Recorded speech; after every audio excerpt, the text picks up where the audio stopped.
Ella parece estar solo durmiendo, pero está muerta hace más de 500 años, y lo más aterrador, ella no fue enterrada, fue entregada.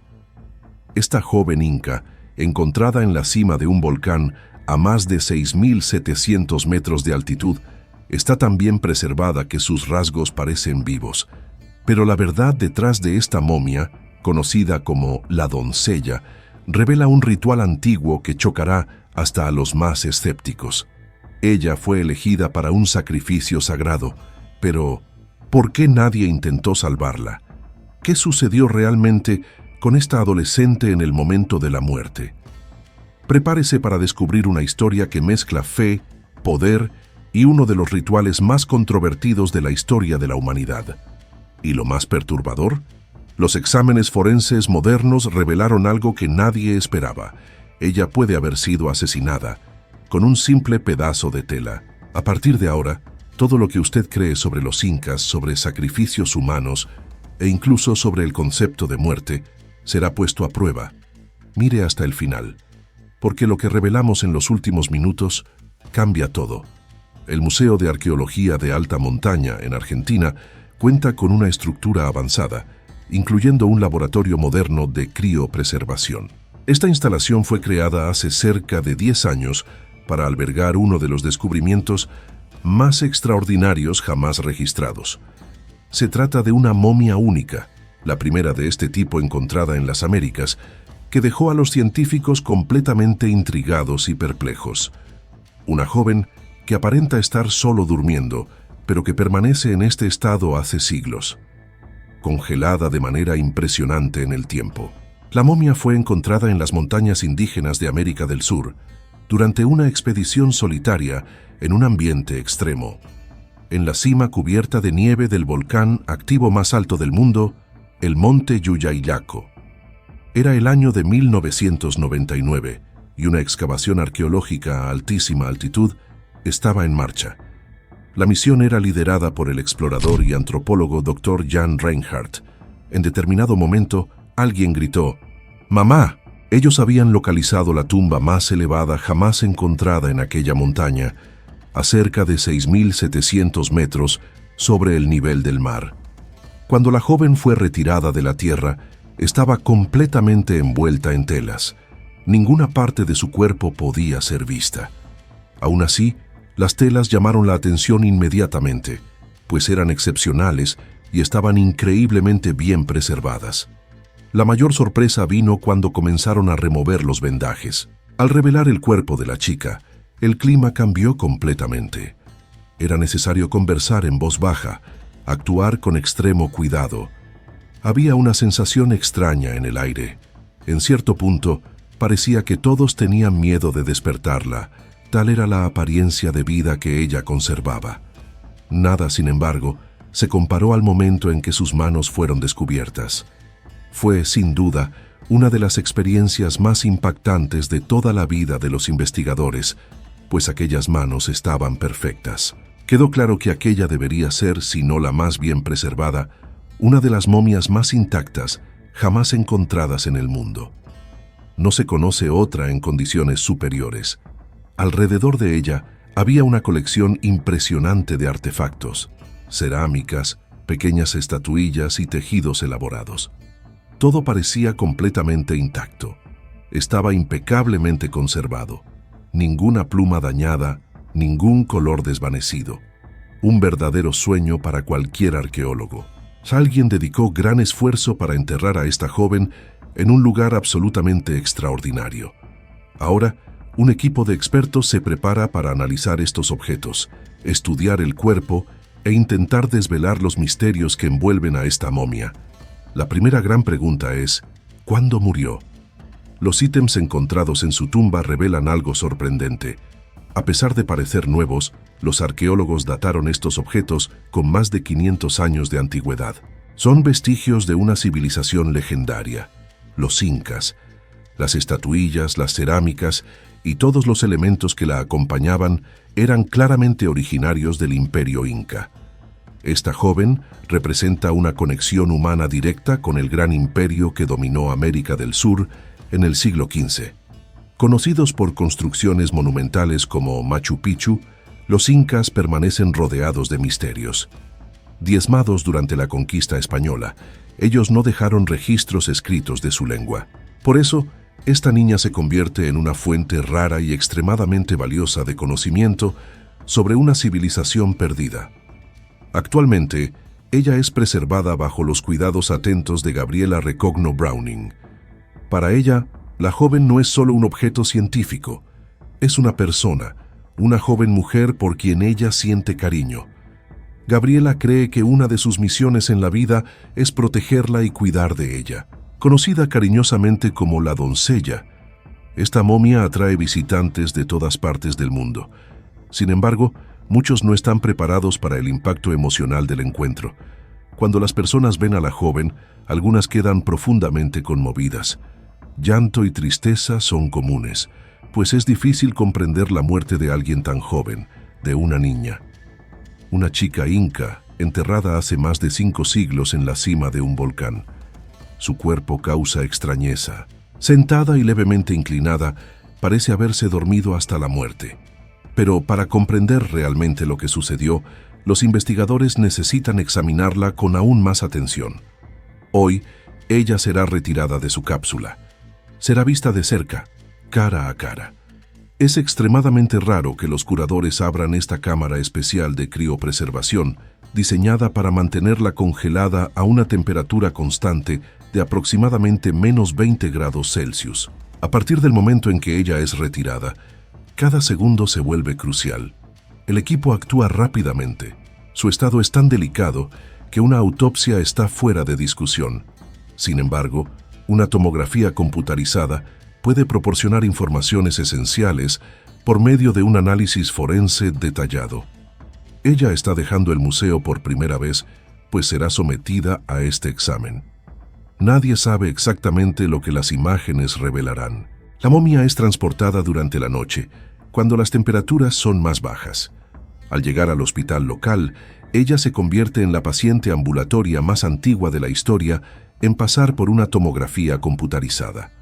A partir de esas imágenes, el patólogo forense Dr. Richard Shepard podrá finalmente comenzar a revelar los secretos que esta joven guardó por siglos.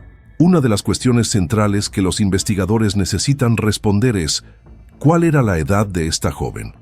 Una de las formas más eficaces de determinar esto es por medio del análisis de sus dientes. Los terceros molares, conocidos como muelas del juicio, aún estaban presentes en su mandíbula. Esta característica indica claramente que ella aún no había alcanzado la edad adulta completa. Además, las mediciones de los huesos largos revelaron un dato decisivo. Ella tenía solo 14 años de edad. Como patólogo, el Dr. Shepard está acostumbrado a examinar bebés, niños y adolescentes. Sin embargo, lidiar con estos grupos es particularmente difícil, pues son personas que están en el inicio de la vida y no en su fin. En los días actuales, la causa más común de muerte entre adolescentes está relacionada a traumas o al uso de drogas. Por eso, surge la posibilidad de que esta joven haya sufrido algún tipo de accidente traumático en la montaña. Fracturas óseas podrían proporcionar una pista esencial. Al analizar cuidadosamente el esqueleto, sin embargo, queda claro que no hay cualquier evidencia de fracturas.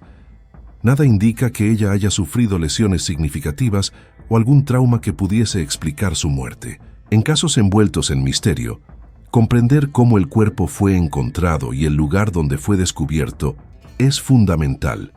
Esos detalles pueden ofrecer informaciones valiosas para entender las circunstancias de la muerte. El enigmático caso de la doncella comienza con un cuerpo localizado en un ambiente extremadamente aislado, árido y hostil.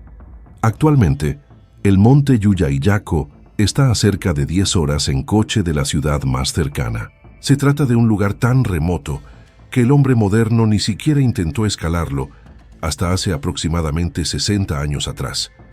Aún así, de forma intrigante, esta joven llegó hasta allí 4 siglos antes.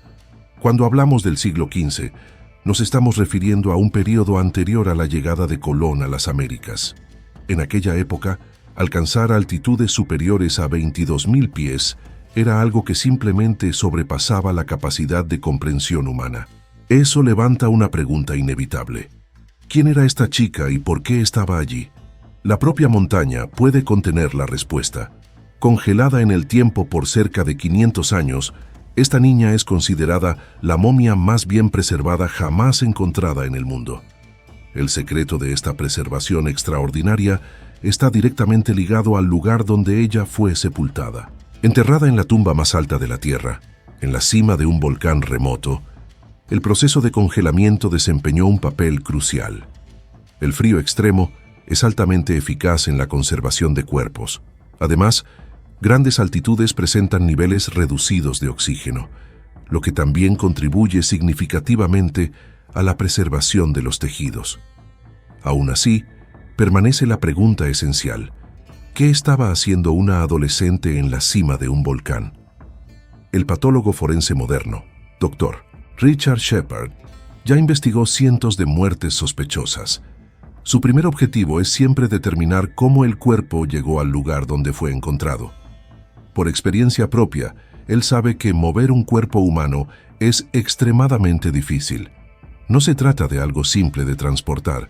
Descubrir si la joven subió la montaña por cuenta propia o si su cuerpo fue llevado hasta allí puede ser la clave para desvelar el misterio. Existe también la posibilidad de que su muerte haya sido accidental. Otro detalle crucial es la posición en que la joven fue encontrada. Colocarla en aquella posición específica solo podría haber sido hecho poco tiempo después de la muerte, debido a un proceso natural del cuerpo. Tras el fallecimiento, ocurre el rigor mortis, un endurecimiento muscular progresivo. De esta forma, es lógico concluir que ella murió muy cerca del lugar donde fue enterrada y fue posicionada allí mientras el cuerpo aún permitía ese arreglo. Esto indica que la joven probablemente estaba viva cuando llegó a la cumbre, y ese detalle puede ser la clave para su muerte. A más de 6.700 metros de altitud, la cima del Yuyayaco está situada en lo que muchos llaman la zona de la muerte. En esas condiciones, el aire contiene cerca de un 50% menos oxígeno que al nivel del mar. El doctor Marcelo Parada dedica su vida a escalar montañas para rescatar personas en estado crítico y recuperar cuerpos. Según él, es común encontrar alpinistas que simplemente se durmieron hasta morir. Ellos parecen estar en paz, pero congelados. La doncella no es el único cuerpo encontrado en esas condiciones en las montañas. Eso levanta una última cuestión. ¿Qué existe en este ambiente extremo que lleva a una persona a encogerse, dormirse y morir? Quien ya estuvo en un lugar así, sabe cuánto sufre el cuerpo humano en esas condiciones extremas. Incluso en los días actuales, aunque se disponga de los mejores equipos modernos, escalar una montaña en esas condiciones continúa siendo una tarea extremadamente difícil y exhaustiva. Basta imaginar el esfuerzo necesario para subir en aquel aire enrarecido. Es algo impresionante incluso para un adulto entrenado. Pensar que una niña de solo 14 años haya hecho eso hace todo aún más extraordinario. Sin embargo, Marcelo no cree que la joven haya muerto en consecuencia directa de la altitud extrema. Para él, existe la posibilidad de que otro factor haya sido el verdadero responsable por su muerte en la montaña. Las temperaturas en aquella región pueden llegar fácilmente a cerca de 30 grados bajo cero, un frío intenso e implacable agravado por vientos fuertes y constantes. En esas condiciones, la hipotermia puede instalarse de forma muy rápida. Incluso con ropas modernas, es extremadamente difícil evitar la pérdida de calor corporal en ese ambiente hostil. Ahora, imagine enfrentar esas temperaturas vistiendo ropas de 500 años atrás. El riesgo sería aún mayor. La hipotermia, muchas veces llamada muerte suave, recibe ese nombre a causa de la expresión tranquila que permanece en el rostro de muchas de sus víctimas congeladas. Algunas personas parecen calmadas al morir de esa forma, pues el cuerpo se va apagando lentamente. El frío induce al sueño, y poco a poco la persona se duerme hasta congelarse, serena, dormida y congelada, exactamente como la doncella aparenta estar. Todo indica, a primera vista, que la hipotermia podría haber sido la causa de su muerte. Para confirmar esa hipótesis, el Dr. Shepard analiza cuidadosamente las tomografías computarizadas del cuerpo de la joven. La hipotermia afecta a todo el organismo, pero las señales más evidentes suelen aparecer en los pies y en el estómago. Al examinar los pies, es posible identificar claramente todos los 5 huesos de cada uno de ellos, lo que indica que no hay evidencias obvias de congelamiento, ni reciente ni antiguo.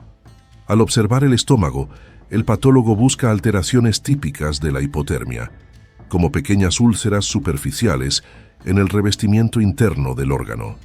Sin embargo, ninguna de esas señales está presente en el caso de la doncella.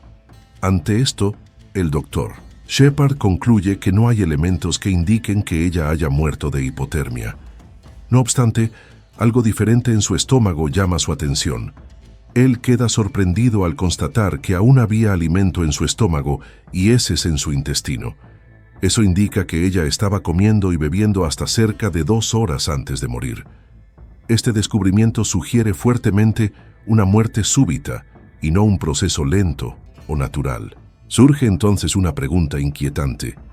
¿Por qué alguien haría una comida mientras escalaba una montaña y pocas horas después moriría de forma tan repentina? Con los investigadores perplejos, un nuevo especialista es llamado para ayudar.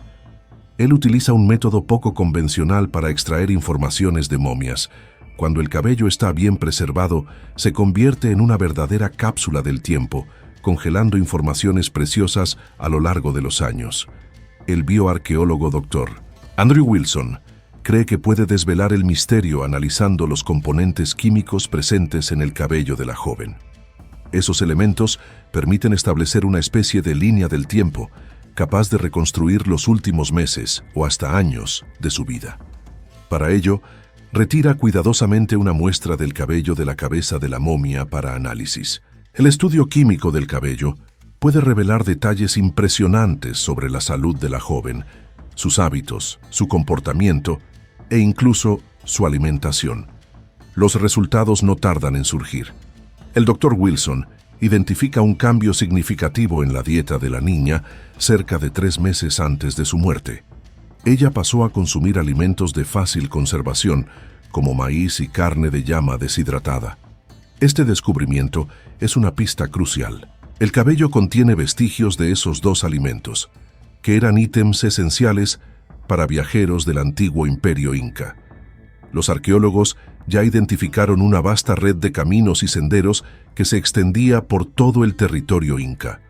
A lo largo de esas rutas, existían puestos de parada abastecidos con maíz y carne seca, exactamente los mismos alimentos encontrados en el análisis del cabello de la joven.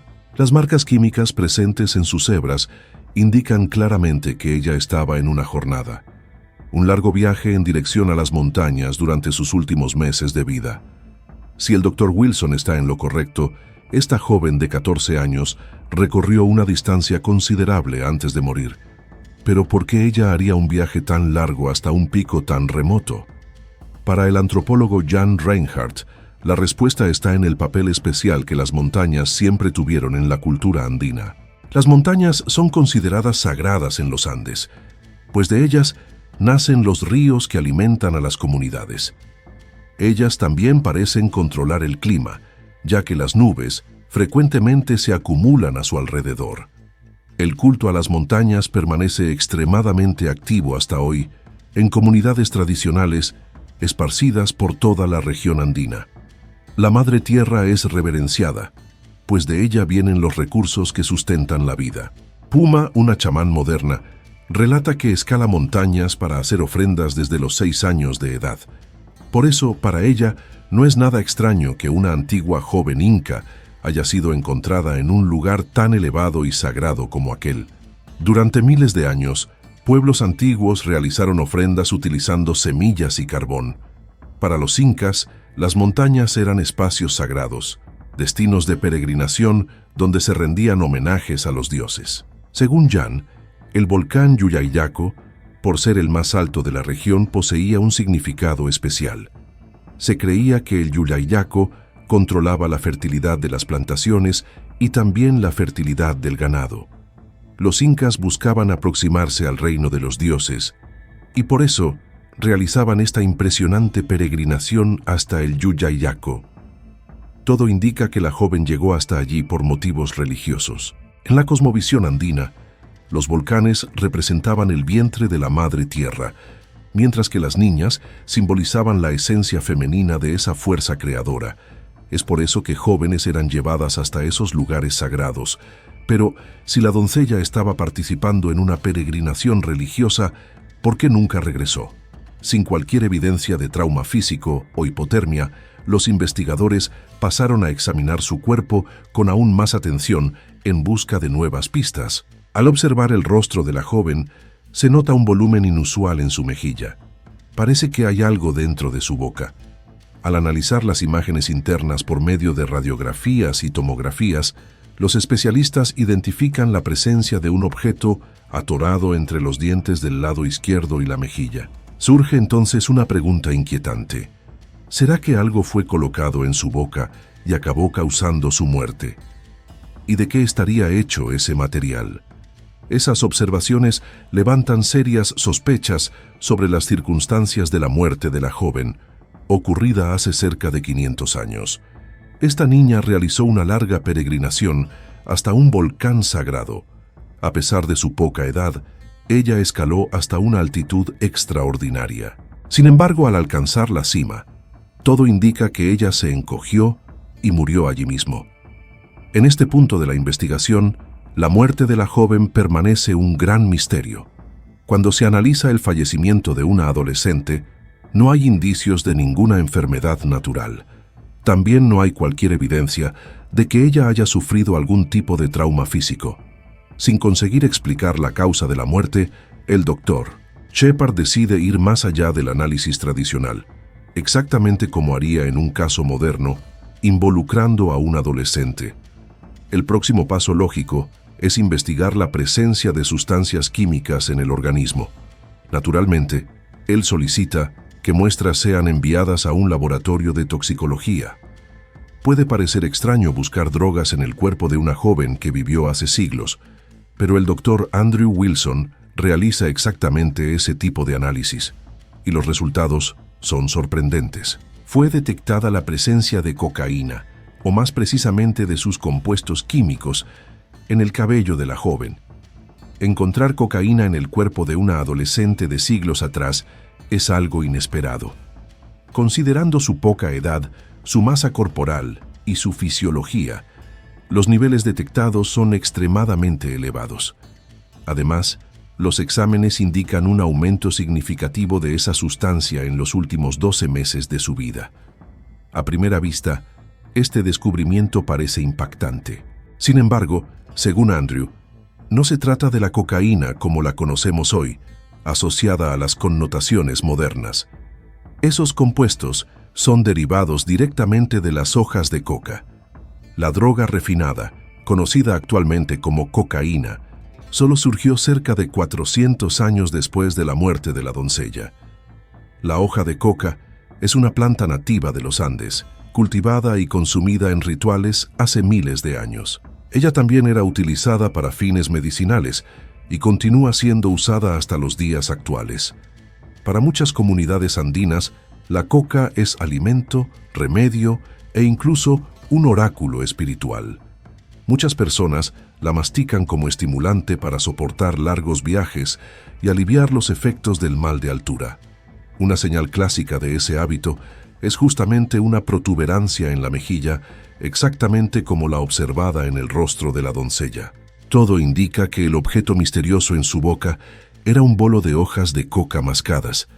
Si esa interpretación es correcta, de acuerdo con la chamán Puma, eso revela mucho sobre quién era realmente esa joven.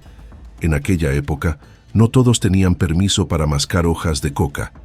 Ese privilegio estaba restringido a la realeza o a individuos pertenecientes a círculos espirituales importantes. Puma sospecha que la doncella no fuese una niña común. Ella ocupaba una posición especial dentro de la sociedad inca. Un análisis más detallado de los objetos encontrados en su tumba refuerza esa hipótesis. Una túnica fue encontrada junto al cuerpo de la joven. Ella estaba posicionada sobre su hombro derecho, pero se trata de una vestimenta típicamente masculina. Eso sugiere que tal vez su padre la haya ofrecido a los dioses. Es posible que él estuviese presente durante el sepultamiento. Los patrones geométricos presentes en el tejido funcionan como un código simbólico de alianza entre dos regiones del estado inca.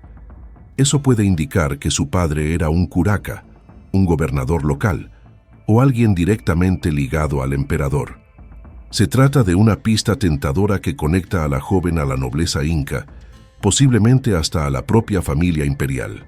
Esos indicios también sugieren que su padre puede haber acompañado a la joven durante la jornada y participado del ritual final de sepultamiento. Poco a poco, su historia comienza a revelarse. La propia tumba proporciona más evidencias por medio de las cerámicas encontradas allí, que indican su origen. Una de esas cerámicas es particularmente especial. Su decoración es típica de Cusco. Eso indica que el objeto vino con la joven directamente de aquella ciudad. Hoy Cusco es una ciudad movida y muy visitada por turistas. Sin embargo, hace 500 años era la capital del mayor imperio de las Américas, comparable en tamaño a las mayores ciudades europeas de la época y residencia del emperador inca. Podemos imaginar el imperio inca como una gran rueda, con carreteras que se extienden como rayos en todas las direcciones, conectando las diversas regiones del imperio. El centro de esa estructura era Cusco, el eje del poder político y religioso. Bajo una iglesia española construida posteriormente, se encuentran las ruinas del más sagrado santuario inca, el Coricancha, cuyo nombre significa patio de oro. Podemos solo imaginar cómo debía ser ese lugar cuando los españoles llegaron, cubierto por placas de oro que reflejaban el poder y la espiritualidad del imperio. Cuando la luz del sol reflejaba sobre el oro, el brillo era tan intenso que relatos dicen que algunas personas llegaron a quedarse ciegas. El oro representaba al sol, y el sol era la divinidad suprema de los incas. Ellos lo veneraban profundamente, y su religión no se limitaba apenas a templos o murallas. En realidad, los incas buscaban aproximarse lo máximo posible al propio sol, escalando los picos más altos que conseguían alcanzar, así como el monte Yuyayaco, donde la doncella fue encontrada. Este puede haber sido el camino que ella recorrió al dejar Cusco. A partir de la antigua capital inca, siguiendo en esa dirección por cerca de 1000 millas, se llega al volcán Yuyayaco. Los incas no conocían la rueda ni utilizaban caballos. Todo el desplazamiento era hecho a pie. La jornada de la joven la llevó por ambientes extremadamente hostiles, incluyendo un desierto tan seco y desprovisto de vida que, en algunas áreas, ya fue comparado a la superficie de Marte o de la Luna. Se trata del desierto más árido del planeta. Hasta los españoles afirmaban que, al atravesar esos desiertos, solo se encontraban forajidos o personas consideradas locas. Esta peregrinación era extraordinariamente larga, y, al final de ella, la joven aún necesitó escalar un pico cuya altitud solo sería alcanzada por europeos cerca de 400 años después. Es algo verdaderamente impresionante que una niña de solo 13 o 14 años haya realizado una hazaña de ese porte. Poco a poco, una imagen más clara de esta momia comienza a formarse. Una joven de 14 años, con conexiones directas a la capital del imperio y posiblemente hasta al propio emperador. Una niña que recorrió enormes distancias por paisajes peligrosos y extremos. Sin embargo, esa larga jornada terminó con su muerte. Ante esto, los investigadores continúan buscando nuevas evidencias que ayuden a comprender lo que realmente sucedió. Estudios realizados en los dientes de la joven revelaron un desgaste acentuado. Eso puede indicar que ella pasó por un periodo de gran estrés y tensión durante la peregrinación de Cusco hasta Yuyayaco. Otra pista inquietante es la presencia de vómito en sus labios.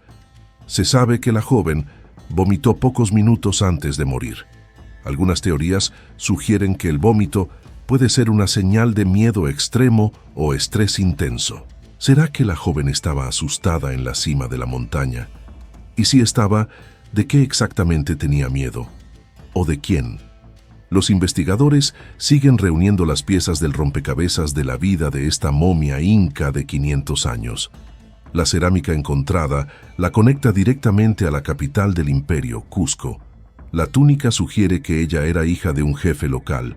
Las hojas de coca indican su inserción en un importante círculo espiritual. Pero hay un objeto que se destaca por encima de todos los otros. Un adorno de cabeza bellísimo, encontrado en un estado de conservación extraordinario. Se trata de una pieza semejante a una corona.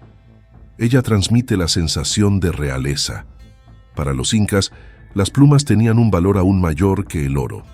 Para Gabriela, ese tocado representa la pieza final que faltaba en el rompecabezas. Ese tipo de adorno era utilizado solo en ceremonias muy especiales, principalmente por las llamadas Vírgenes del Sol. Las Vírgenes del Sol eran figuras ampliamente conocidas en todo el imperio inca. Registros históricos indican que, todos los años, un grupo selecto de niñas era elegido para servir al dios Sol. Algunas eran muy jóvenes, pudiendo tener entre 6 y 8 años. Otras tal vez tuviesen 10 años o más. La belleza era uno de los criterios de elección, y en algunos casos, los propios padres ofrecían a sus hijas para servir a la religión inca. Al convertirse en una Virgen del Sol, la joven era separada de su familia y nunca más regresaba a casa. La cerámica encontrada en su tumba sugiere que ella fue llevada a Cusco, y es allí que el investigador Johann Reinhardt sigue sus pasos. Este era el lugar donde las Vírgenes del Sol eran mantenidas, las llamadas Actlahuasi, consideradas extremadamente sagradas por los incas. Si la joven vivió en Cusco, ella habría permanecido detrás de esas murallas, en un aislamiento total, sin ventanas. Esos edificios fueron diseñados específicamente para mantenerlas separadas del mundo exterior, preservando su pureza. La joven vivía una existencia enclaustrada, parte monja, parte sacerdotisa, preparando ofrendas sagradas para el dios Sol. Raramente tenía permiso para salir. Entonces surge la gran pregunta: ¿por qué ella dejó este lugar para realizar una peregrinación de 1000 millas hasta una montaña distante? En determinado momento, las Vírgenes del Sol tenían sus destinos definidos. Algunas eran elegidas para convertirse en concubinas de la nobleza inca. Otras, muy pocas, eran seleccionadas para algo mucho más solemne: servir como ofrendas, como sacrificios humanos. La doncella no fue al monte Yuyayaco para llevar una ofrenda. Ella era la propia ofrenda, elegida por su propio pueblo para ser entregada a los dioses. Diversos criterios eran considerados en la selección de esos niños. Ellos necesitaban demostrar ciertas cualidades, como carisma y coraje. No podrían ser fácilmente asustados. Para los incas, ser elegido para ese ritual no era visto como castigo, sino como un gran honor. En Cusco, la joven habría sido tratada como una verdadera diosa. Ella habría participado de ceremonias especiales en la presencia del propio emperador inca, siendo ampliamente venerada y respetada. Ella dejó Cusco rodeada de gloria, y su fama la acompañó hasta el volcán. Se cree que ella usaba ese adorno de cabeza durante toda la jornada rumbo a su destino final. Al pasar por diferentes ciudades, el tocado indicaba que ella había sido elegida para ser ofrecida a los dioses. Sin embargo, detrás de todo ese honor, existe una verdad dura y dolorosa. Una niña de 14 años caminando por 1000 millas, consciente de que iría a morir. Es algo extremadamente difícil de comprender. Tal vez sus creencias hayan ayudado a aceptar el propio destino.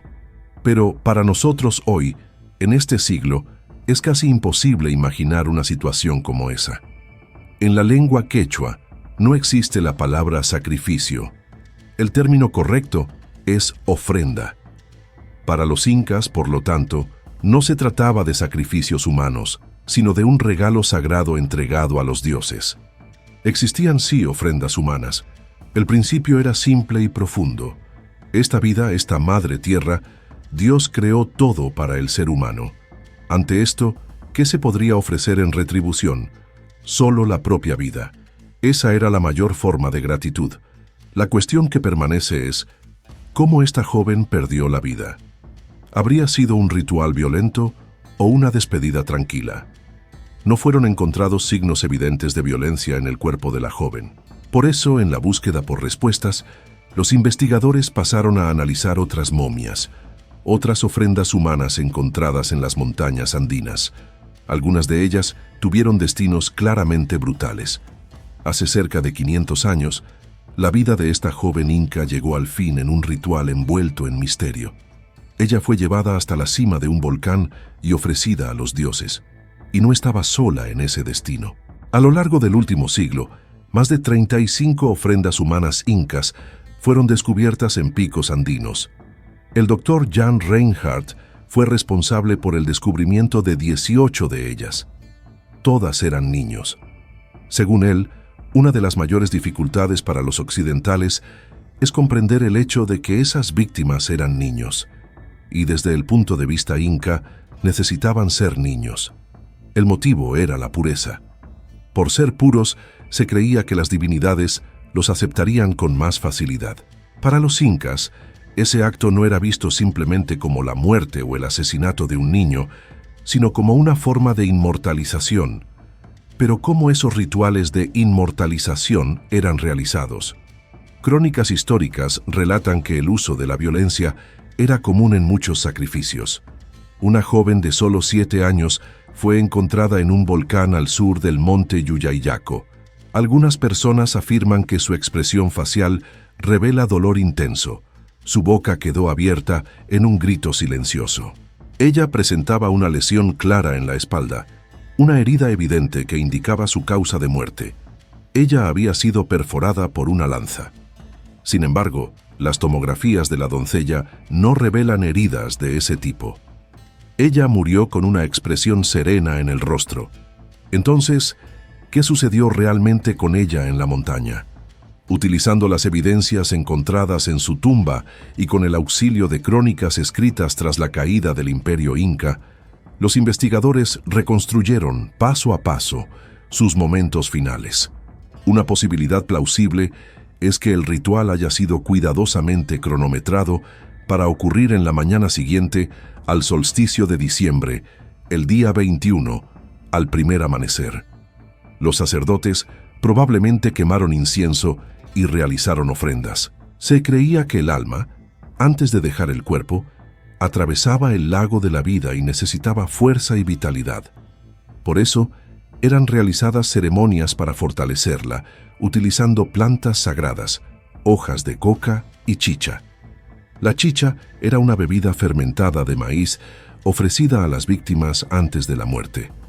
Un vaso de esa bebida fue encontrado intacto en la tumba de la joven. El doctor Wilson identificó altos niveles de alcohol en su organismo, que combinados con las hojas de coca, habrían provocado fuertes efectos alteradores de la conciencia. Lo que más impresiona es el efecto sedante del alcohol. Él puede haber causado un estado de letargo profundo e incluso alucinaciones. Esos efectos habrían sido usados para controlar a la joven, posiblemente hasta para aislarla emocionalmente del ambiente y de las personas a su alrededor, tal vez hasta de la propia familia. La túnica masculina encontrada con ella sugiere que su padre puede haber estado presente en la montaña. Tal vez él la haya observado mientras ella se preparaba para ser ofrecida. Las crónicas relatan que, cuando llegaba el momento del ritual, demostrar tristeza o remordimiento era considerado un pecado. Algunos dicen que esas ceremonias eran vistas como eventos felices, un gran honor para los niños. Aún así, es difícil no imaginar cuánto eso debe haber sido traumático. El cuerpo de la joven guarda marcas silenciosas de sus últimas horas. En sus mejillas hay vestigios de pigmento rojo usado en pinturas rituales. Sus trenzas están tan apretadas que deben haber sido hechas pocas horas antes de su muerte. Y en sus labios hay señales de vómito, posiblemente un indicio de miedo o estrés extremo en los momentos finales. Es extremadamente difícil para nosotros, hoy, intentar imaginar cómo sucedió todo, ponerse en el lugar de ella, caminar con sus propios pasos. El miedo ciertamente estuvo presente. Tal vez haya habido una reacción intensa al ver el lugar donde sería dejada, enterrada en aquel ambiente extremo. Al amanecer, su corta vida llegó al fin, y ella fue ofrecida a los dioses. Sin embargo, el ritual parece no haber dejado marcas visibles de violencia. El patólogo forense Dr. Shepard, que ya examinó innumerables casos de homicidio involucrando jóvenes, evaluó cuidadosamente las evidencias por medio de las tomografías. La hipótesis de estrangulamiento necesitaba ser considerada, especialmente en un ambiente aislado y desconocido. No obstante, no hay daños en la musculatura del cuello ni en los cartílagos laringeos, que están intactos y claramente visibles. Eso indica que la joven no fue estrangulada. Su muerte continúa envuelta en misterio, pero la investigación no termina ahí. De acuerdo con registros históricos, había otra forma de sacrificio infantil. Algunos niños eran enterrados vivos. El doctor Marcelo Parada, del Servicio de Rescate en Montañas, ya presenció muertes semejantes en víctimas de avalanchas. Personas soterradas por 4 o 5 horas, encontradas muertas, con hipotermia y vómito alrededor de la boca. La joven también presentaba vómito en los labios. ¿Sería ese su destino? ¿Habría sido enterrada viva por los sacerdotes? En casos de soterramiento, generalmente hay señales claras de lucha, marcas en las manos, daños en las uñas y en los dedos. Al analizar el cuerpo de la joven, no hay ninguna evidencia que sugiera ese tipo de reacción. Johann Reinhardt fue una de las primeras personas en ver la tumba después de haber sido sellada por 500 años. Según él, no hay indicios de lucha dentro de la sepultura. Los objetos alrededor estaban intactos. El cuerpo de la joven tampoco parece haber sido perturbado. Sus manos reposaban una sobre la otra. Si alguien estuviese en desesperación, sería improbable que mantuviese esa posición. Al reevaluar su descubrimiento, Johann pasó a creer que el instrumento responsable de la muerte estaba delante de él desde el inicio. Un grueso tejido de lana cubría completamente la cabeza de la joven, amarrado firmemente en la parte trasera. En una altitud de 6.700 metros, con un paño cubriendo boca y nariz, la falta de oxígeno sería inmediata. Marcelo concuerda que, en esas condiciones, no sería necesario mucho esfuerzo para provocar la muerte de la doncella, especialmente considerando su estado de embriaguez. Hay un punto en que el cerebro de una persona intoxicada queda tan comprometido que ella ni siquiera consigue reaccionar. El alcohol puede haber sido administrado justamente para facilitar ese paso, haciendo el proceso más rápido y menos traumático. En ambientes con bajo nivel de oxígeno, una persona debilitada por drogas o alcohol sucumbe mucho más rápidamente que al nivel del mar. Tras evaluar todas las evidencias, el Dr. Shepard llega a su veredicto final. Considerando todos los factores, él cree que la asfixia es la causa más probable de la muerte de la joven. Durante 500 años, esta joven inca guardó el secreto de cómo murió. A partir de todas las evidencias reunidas, la asfixia surge como la hipótesis más consistente para explicar su muerte. No hay indicios de que ella haya sufrido. Ella probablemente no estaba consciente. Ese es el efecto del alcohol: aislar a la persona del ambiente de alrededor. Se cree que la joven haya muerto en paz. En ese contexto, no hay señales claras de violencia. Su rostro transmite serenidad, como alguien que descansa tranquilamente. Cuando los incas ofrecieron a esta niña a los dioses, creían que ella viviría para siempre, eternamente joven, inmortalizada en su sacrificio sagrado. Es en eso en lo que Gabriela prefiere creer. Para ella, la doncella es una diosa, eternamente joven, inmortalizada en su sacrificio sagrado. Una felicidad marcada por el trauma, tal vez, pero aún así, una forma de paz. La alternativa es simplemente demasiado triste para soportar.